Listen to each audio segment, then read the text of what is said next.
পশ্চিমবাংলায় যারা তৃণমূল করছে, যারা কয়েকজন, তারাই কিন্তু সমস্ত সুবিধা পাচ্ছে। মানে সর্বস্তরে কোনো সুবিধা পাচ্ছে না তেমন, শুধু ভাতা, আর কিচ্ছু পাচ্ছে না।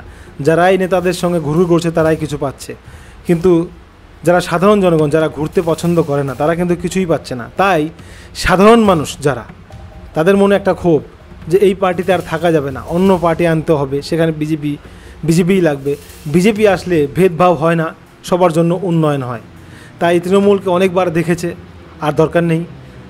তৃণমূল থাকা মানেই চাঁদাবাজি, গ্রুপবাজি, যারা যারা পার্টি করবে, টাকা দিতে পারবে, তাদেরকেই কিছু দেওয়া হবে, যারা সাধারণ মানুষ তাদের কিছুই দেওয়া হবে না। তাই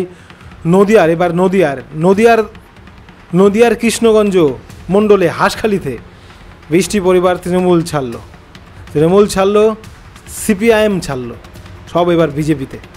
তারা বিজেপিকে দেখতে চায়, কারণ তৃণমূলকে দেখা হয়েছে, সিপিআইএমকে দেখা হয়েছে, এবার বিজেপি।